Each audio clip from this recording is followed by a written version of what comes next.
lady shirt on. Hello, ladies. Good morning. It's Carol Lourie, and here I am with one of the guest expert interviews as part of my Empowered Against Recurrence program. And today we are fortunate to have Amy Stein, who is an herbalist and empowered breathwork woman, and she is here to tell us who she is, how she got to the wonderfulness of her work, and share some breath work with us. So welcome, Amy, and thank you so much for being here. Thanks for being here. I'm happy to be here. Thanks, Dr. Carol. So tell everyone a little bit about what you do, because your media page is very powerful. Thank you. So I got where I'm at with my own health journey. So I was a medical researcher at a big university here in New York, and I was working with chronic pain patients who were on the normal track of medication, and we were implementing coping skills, guided meditation, alternative treatment for them. And it was frustrating because a lot of them weren't getting better, and a lot of people wanted a magic pill. And at that point, I didn't understand what it was like because I wasn't dealing with my own trauma in my body and my own physical illness. I was pushing it away and denying there was anything wrong. And it got to the point where I could no longer deny it. When I started resembling my patients, I became bedridden. I was losing massive amounts of weight. I was breaking bones. I'd never broken bones before. And the doctors I was working with couldn't figure it out. And I trusted them. You know, I was brought up in science. If something was wrong, you went to the doctor, they fixed you. And it was scary because I was doing all the things and it wasn't working. And at that point, I didn't have that spirit component. You know, I had done the mental, I was doing the body work, I thought, and I wasn't getting better. I went to numerous doctors in New York City and in the area, and everyone called me something different. No one could agree. And I just kept getting worse and worse and worse. And the medications were making me sicker. Yeah. And it was hard. It was really difficult because I was brought up that the doctor could fix you. Your body was broken. And that if you listened to the doctor and did what they said, you'd get better. And that wasn't working. And I didn't understand why. And no one was mentioning trauma. No one was mentioning the spirit aspect of it. No one was mentioning any of the things that I was coming across. And when I would bring it up to the doctors, they would basically tell me, like, just go talk to your therapist about that. This isn't real medicine. There's no science to these things. When I would bring up breath work, I would bring up, you know, toxins. I would bring up changing my diet, changing the way I dealt with things. They were just like, no, just keep taking the medication. And when it gets worse, come back. That's and that didn't, it didn't sit well with me. And unfortunately, my story is not a unique story. It's a story that I was about to say, Amy, that this is such a heartbreaking story. And I hear this, I've been doing this work for over 35 years. I've probably heard it thousands of times. For your experience, for the women with breast cancer that I'm working with now, with, it's not, infertility is a big one that I do, women's health concerns. Your experience is very common. And I think it's really time, and I'm so glad you're here because we both have this empowered attitude. And so how did you go from believing that, you know, you went to and I was brought up this way too, you know, you have a problem, you go to the doctor, you get fixed. This was how I was brought up. And I'm a little older than you, so it's been going on for a long time, probably old enough to be your mom. So how did you go from having this experience? You are not feeling well, you go to the doctor, and a lot of them say, well, just take this pill. I love, let's just put you on antidepressants, or let's just refer you to psychiatry for therapy. How did you go from that to where you are now? Yeah. So at that point, I didn't realize that the messages from my body meant something, right? So I was feeling all these things, but I didn't know what they meant. And the blood work wasn't conclusive. So the puzzle wasn't filled for them. So they couldn't understand it. So I would just research. I kept researching. And at that point, podcasts had just started. So I would listen to summits with functional doctors, and I would go into the doctors with, you know, this information. I read this book. I read, can you look into this? Can we try this? And I was met with closed doors. They thought I wasn't being compliant. And so it got to the point where I was better. I love that. Excuse me, we have to press pause. I love that. Just a minute, when the doctors say, oh, she's not being compliant. Yeah. That's such a non-feminist approach to healthcare. Right. Meaning And women have to do what you're told. Right. And the thing was, I was compliant. I was doing all the things, but they weren't working and they weren't listening to me. And it was hard because I respected these doctors. I'd worked with them for 5 years on an NIH study. It's not like I wasn't just this nameless, faceless patient. They knew me. They respected me. And I was being told this. So that's when I realized, oh my God, how awful was it for my patients? I dealt with geriatrics, and that's kind of a hidden population. Yeah. And so they're not believed anyway, because they're old and they're like, oh, you don't have much. They're ignored. I had my mom, like, they would walk in, they'd see an elderly person, they would immediately talk to me. And I would say to the nurse, excuse me, my mom is here. Right. You don't know that she has Alzheimer's. Why aren't you talking to her first? That's so rude. Right. They'd go like this. Yeah. So I was advocating for my patients before I was sick. I was advocating for doing Tai Chi, doing Qigong, doing yoga. And they would laugh at me because I would show up at the classes because I was like, well, if I'm going to tell you to do it, I might as well try it. And then my program that I recommend women do Tai Chi, yoga, and Qigong, because my attitude is, if something has been around for 4,000 years, it has to be valid. It has to work. If it survived 3, 4, 5,000 years, come on. Right. And the thing was, when I was doing those things, I was doing them passively. I wasn't doing them actively, right? I was doing them because I thought, oh, I'm suggesting it, so I need to do it myself. But I wasn't really doing it. I wasn't still in my body when I was doing it, right? So even though now science is catching up to these ancient modalities of traditional Chinese medicine, Ayurveda, Qigong, Tai Chi, yoga, there was no science then. So the doctors were like, stop telling the patients to go to these woo-woo things. And I'm like, no, they're yeah. And it was so when I started doing it, they're like, oh, you're going with this again? You're going to try this again? You're going to stop wearing deodorant? You're going to stop, taking the toxic chemicals? And I'm like, well, I think there's some validity to it, that these, you're having me put these toxins on my body, ingest these toxins, and I'm getting sicker. And my body is breaking down more, and I can't gain weight back. I'm 85 pounds. I'm bedridden. The vertigo and the migraines are so bad. I live in the bathroom all day. I can't leave my house. And it reaffirmed How long did this go on for, honey? This is really upsetting. 5 years. 5 years. And it reaffirmed the not being seen, not being heard, not being believed from childhood. So it brought that all back, but I didn't understand it because, again, I wasn't dealing with it, right? So there's a lot of things. Well, your body protects you. Yeah, your body protects you from remembering, right? So our body, until you're ready, your body protects you from remembering until it's the right time, and you're ready and you have the right support, and then you gradually can remember. But you need to respect that. This is the key until it's the right time. Right. It's a protective measure. So, and that was why I couldn't meditate. People don't understand. Oh, meditation is overrated. Exactly. But people don't understand when they struggle, oh, I can't meditate. But the body's a protective mechanism. It doesn't want you to meditate because you're not ready to do that. You're not ready to handle the things. So that's why I say breath work is meditation for people who can't meditate, because it's a safer space and you don't need to name the trauma. You don't need to name the stress. And if you go into it with an agenda, it actually doesn't work because the body goes, you're not ready. You're still trying to control it with the mind, right? But the mind is just part of the body. Again, I didn't know any of this. I was not drinking any of this Kool-Aid then. It took 5 years of being on the merry-go-round, of going to all the specialists, of being told, I was 75 different things. We went down to Johns Hopkins, and this is the first time my husband went with me. He had not really been at any of the appointments. And so he sat there, and again, they just directed everything at him. And he had no concept of what was going on. He just knew I was broken. And please fix her. She's broken. And that was another reaffirmed thought that was always thrown at me. You're broken. We're going to fix you, but you're broken, but you might not get fixed. So you got to be okay with just being fixed this much, right? Like it's just accepting that this is how it's going to be. And I thought there's something wrong here. This doesn't feel right to me.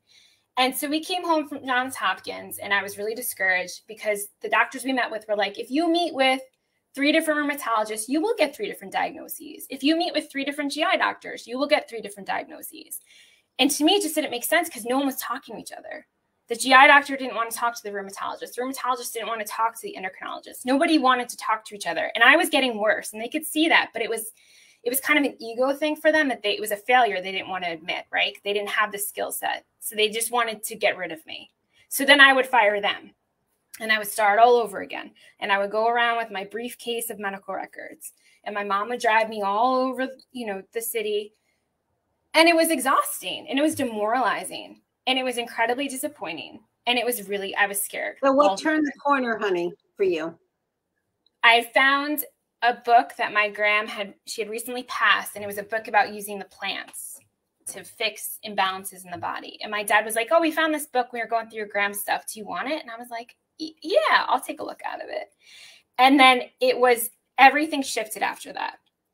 Then all of the summits I was getting sent were all about plant medicine and energy medicine. Mm-hmm. And I'd never heard of energy medicine before. I was like, what is this thing? You can't see it. How does that make it real? How does that work? I don't understand.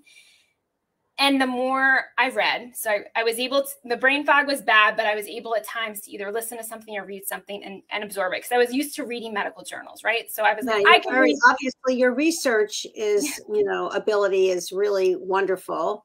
And right. I use women in my program who have your skill set. It's really necessary and it's very important. Yeah. So it served you in your healing. It did. And not everybody has that ability, right? So I totally say that. Not everybody can do that. And there are days still that I can't read stuff. It's too, it's my brain is not there. And so I guess 3 years in, my trauma started coming back. So I started trying to get into my body to deal with it. And so we're about year 8 now. And it was so painful.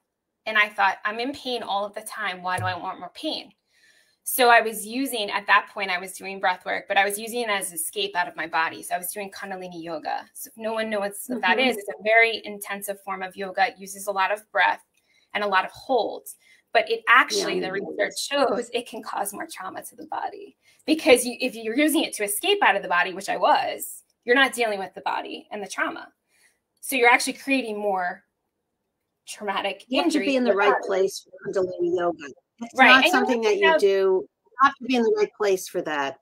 Well, you have to have people who actually know the research, and a lot of it is old school and it's not. They kind of just push through it, right? And I'd been pushing through it for 8 years and that wasn't serving me. So this was it was an alternate path, but it was still pushed through it. The acupuncture just pushed through the pain. And I'm like, this doesn't feel good, because when I push through it. You know what? I have to say, I'm an acupuncturist and I never tell anybody to push through the pain, ever.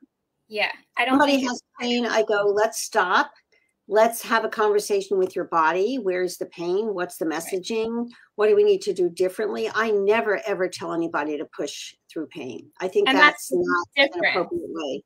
Right. That's a difference. But there are some people who let their ego get in the way. And I had many specialists like that who they looked at it as I wasn't doing it right. And it wasn't their failure. It was going to be mine. Right. There's no place for ego when you're really trying to help people heal. No, but there's a lot of ego in medicine.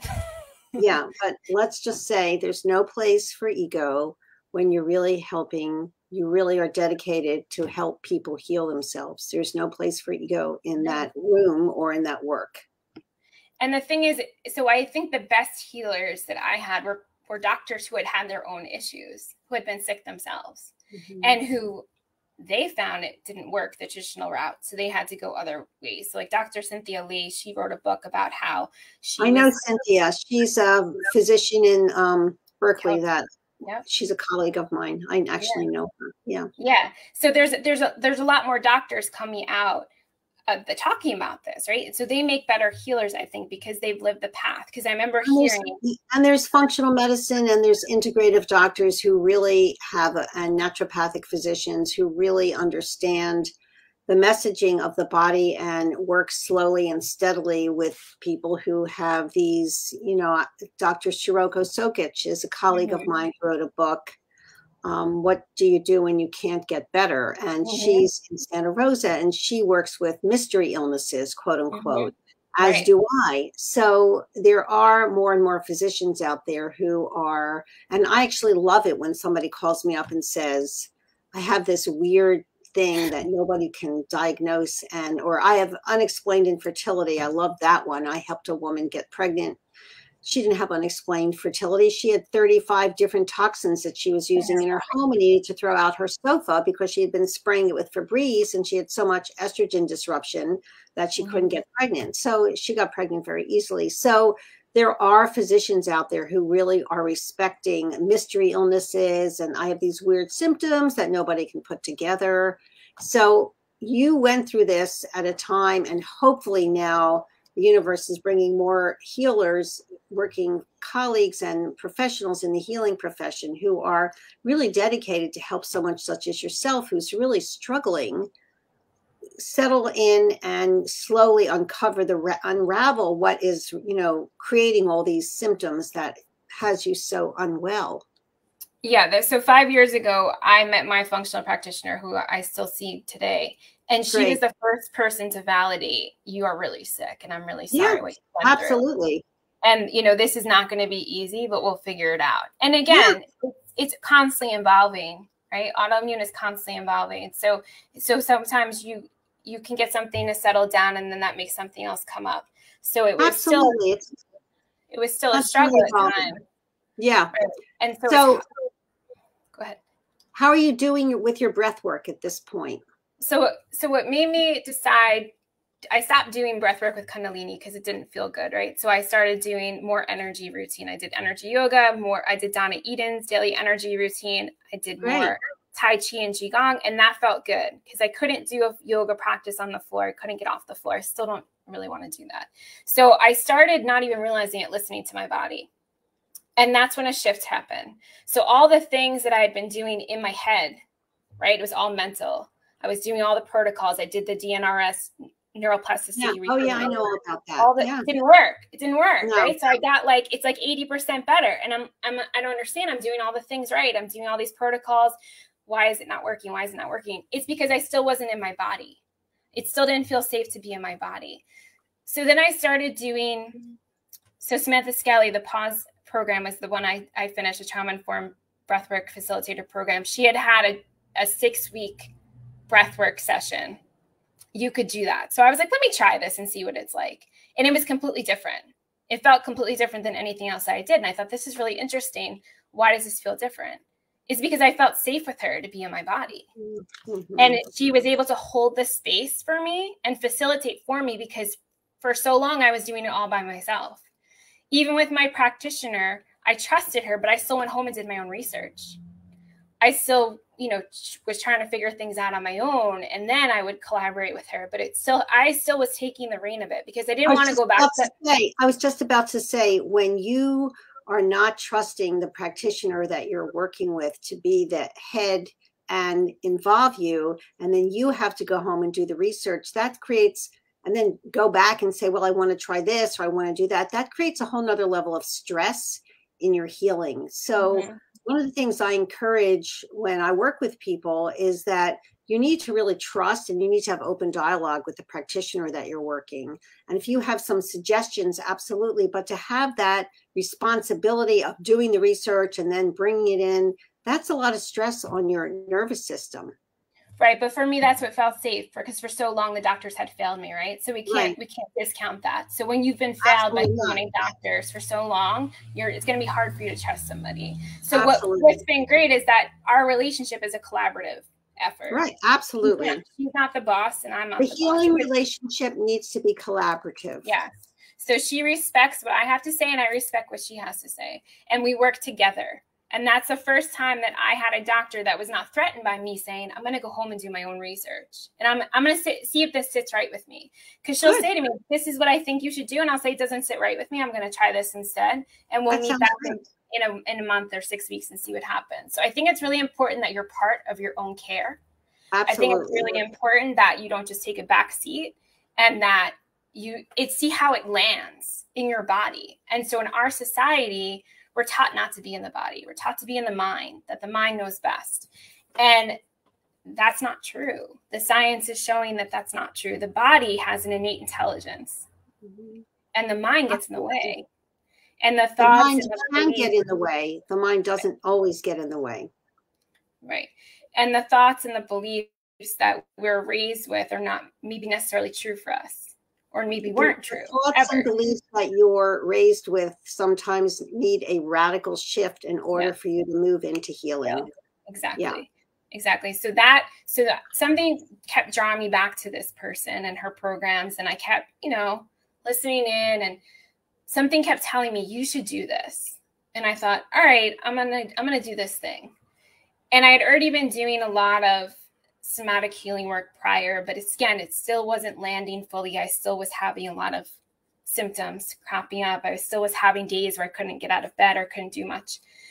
So I signed up for this program. It was a 6-month program, and it was really intense. And it brought up a lot of stuff that I thought I had handled. And I was like, what is going on? Okay, just a second. We have to talk about that. When you bring up, not you specifically, but when women and people have trauma and you do a bit of deep work and you go, oh, I got that handled. So we're sort of like onions. So you have this couple layers that's taken off, and then something else happens, and then you go, oh my God, I can't believe that this is here. And I thought I had finished with it, but no, there's always a little tiny bit more in the room of this topic ABC, that it's not all going to come out in one big pop. Sometimes it takes many visits over many years. There's strings to there could be strings to other events or other. And then you think, oh, you're here with this, and then it takes you over to this. And you're like, how did I get over here? Your psyche is very complicated, and we're brought up with, like, you have problem A, you do a pill and it fixes it. And when you're doing this trauma-informed healing with bringing in your mind and your body, it's much more gentle, and we need to pay attention to where your psyche brings us into your body. And we find that out through your symptoms and your dreams. And that's really, mind body healing. It's your symptoms and your dreams that bring us to where you need to go next. Right. Because we are just humans having, an experience in a body. We're souls in a human body just having an experience, right?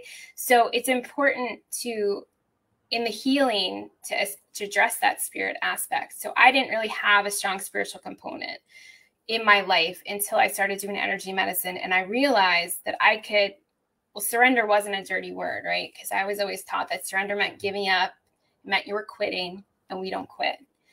And there were many times I wanted to quit in my journey. And I thought, how do I get through this? How do I do tomorrow? I can't even get through today. And it was a very person close to me and said to me, maybe you don't view surrender as a dirty word. Maybe you look at it as it's giving over to somebody else or to something else that you can't see that can help assist you. And so that when I did that, things got a little lighter again.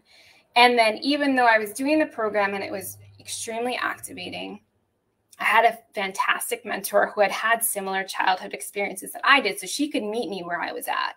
And I also had a somatic healer here in person in New York that I was seeing every few weeks to assist with it as well, because it was so much that a lot of things were coming back, and a lot of physical symptoms were coming back really strongly.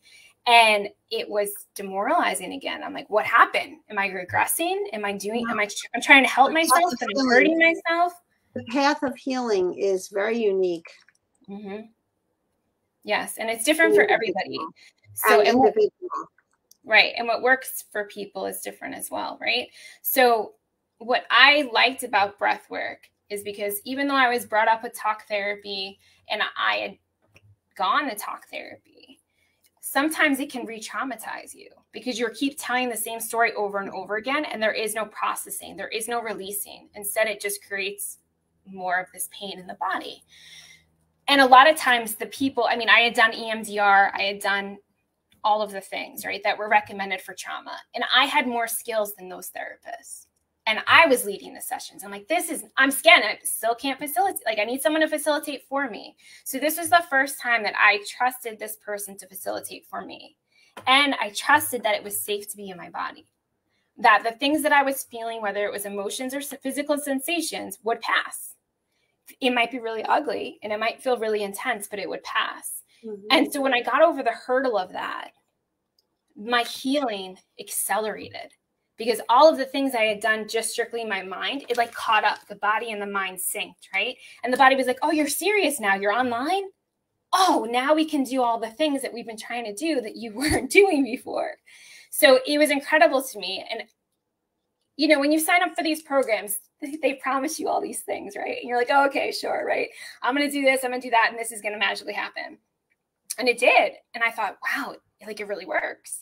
And I knew it had been around for thousands of years, right? Just like traditional Chinese medicine and Ayurveda and indigenous medicine, right? Which I had been practicing with the plants. It was amazing to me that I didn't have to name it. I didn't have to go back down those scary stories. I didn't have to revisit that trauma. The body knew what was safe to process and release. The body does all the work. You don't, when you go in with an agenda, breathwork doesn't work, right? So if I go in and I say, I'm gonna deal with when I was age 7 today, it doesn't work like that. The body's not gonna let you do that. Unless it's safe to be touched and processed and transmuted, it's not gonna happen. So that's why I think it's so even more powerful, because when you're dealing with a chronic disease, a serious disease, it seems really scary. You feel like your body is broken. You feel like you don't know what to do. You're not enough. You haven't done enough. You're not doing enough still, right? You're on this constant merry-go-round of, I gotta keep doing more. And what breathwork teaches us is actually it's better to do less. It's better to be in the body, trust the body, and to be in a restful state, because that's when healing can happen.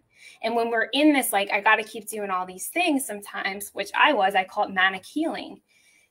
It actually prevents the healing from happening, because the body's like, there's too many things going on right now, so we can't heal because you got us over here. Sometimes you have to go through many, many different modalities, doing a little bit of work here and there until you finally find you've cleared enough, and the universe brings you the right combination of practitioners and the right methodologies for you to then settle in and do the next level of deep healing.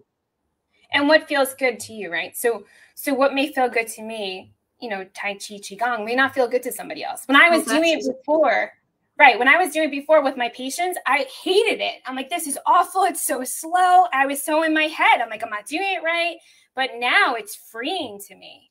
It feels relaxing. I feel grounded. I feel connected. Yeah, I feel calmer. But it's, you know, there could be days that I do it and I'm still kind of in my head and I don't get the same response, right? So it's a practice.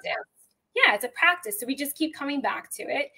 And if it feels good, then that's something you want to explore. And if it doesn't feel good to you, then you don't do it.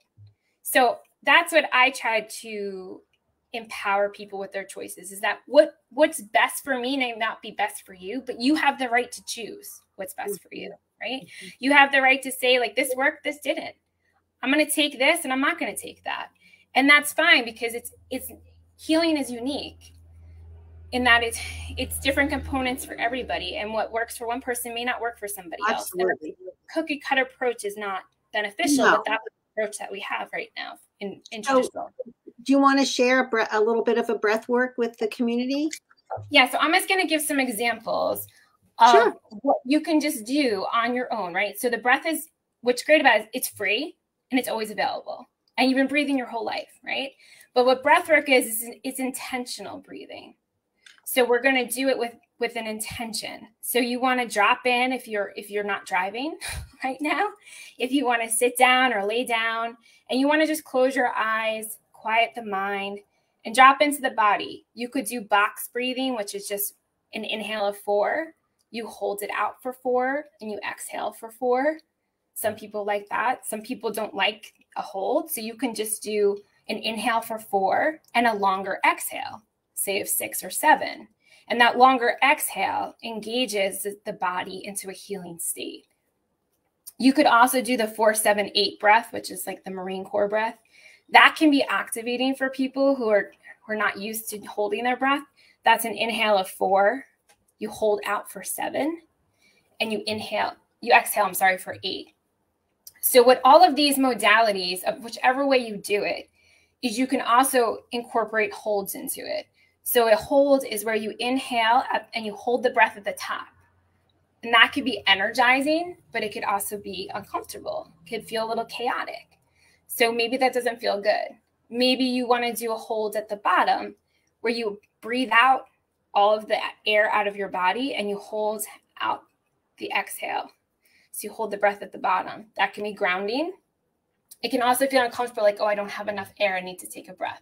So again, breath work is a practice. You don't want to do something that doesn't feel good. The suggestion I make to anybody who's first starting, who has never done breath work before, is to go either outside or in a place that is quiet, because noise can actually interrupt with healing as well.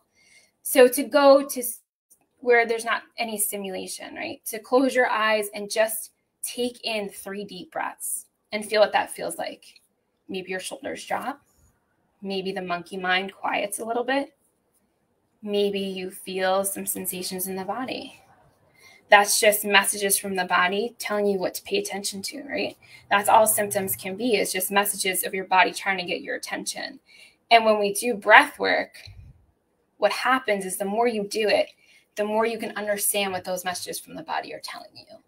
So if I were to do it right now, I would have a sensation of in my left heel because I'm standing off balance. My body's like, stop doing that, right? So it just allows you to reconnect to the innate intelligence of the body and to get into the body so you can be open to what possibilities exist for your healing.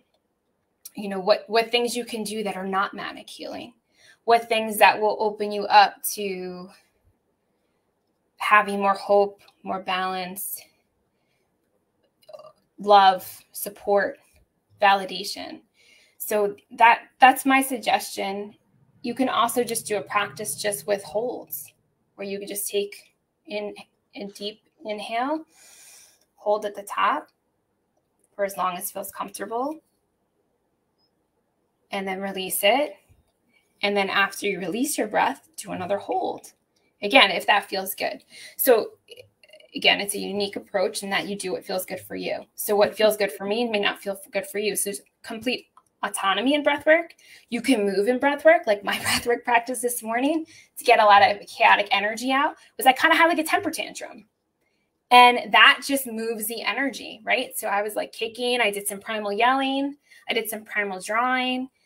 You can do audible sighs. You can do hisses. A lot of times in my sessions, I have people blow out what they're feeling with an audible blow breath so that they can blow away resentment, anger, whatever they're trying to release. And the physical picture of it sometimes invokes more power to it. So what I like to do in the sessions that I do with clients is, because breathwork allows you to get into a deeper state of healing a lot of the time, especially for people who struggle with meditation, is I give affirmations while you're in that. So we'll discuss like, hey, what do you want to talk about today? What's going on? And I'll affirm you're seen, you're heard, you're believed, you're enough, you're worthy. Because unlike when I was practicing affirmations and I was just doing it in my head, it wasn't landing. I didn't understand. I'm doing all these affirmations. Why isn't it working? When you're in the body doing breath work and you're in that empowered place and someone is holding you sacredly in that container and they're affirming those things for you, your subconscious can accept them and it doesn't disregard them because you're safe in the body. And it's like, yeah, this feels good. Yeah, I'm going to accept what this person is saying. And it's like a lot of times my clients are like, I don't even know what you said. Because they're just so in it so deep, but the subconscious knows exactly what I said and receives the messages and it opens them up for healing. And as Dr. Carol said, like they'll have vivid dreams or their sensations that were bothering them just disappear. So it looks like magic, right? So that's why I say it's magic. But it's you're doing the magic. It's all, you're just controlling your breath and it's always free and it's always available. And you could do it at any time. So you could do it to relax. For sleep, you can do it to energize. I do it in traffic all the time. So there's a lot of things you can play around with it. This is a beautiful spot to end on, Amy. That is magic. And thank you so much for spending some time with us and sharing your story and the importance of this breath work. I really, really appreciate it. And I will be posting how do people reach you? What's your website? So the website is pending right now. They can go to my Facebook page, which is Amy the Amateur Herbalist. And I post a lot of information on there and I post all the podcast interviews to that page. And they can DM me if they want to have more information about mind, body, spirit, breath sessions. Okay, let me just put this there. Find Amy at Amy the Amateur Herbalist on Facebook, right? Yeah, and also on YouTube. Yeah. And YouTube. Well, thank you so much. And to those in my community who are watching, this is Carol Lourie signing off for now. There'll be more later. And members of the Empowered Against Recurrence class, I'll see you tomorrow for one of our continuing classes of our Empowering You Against Recurrence. And have a lovely day, everybody. This is Carol Lourie with Amy Stein signing off for now. Thank you. Thank you.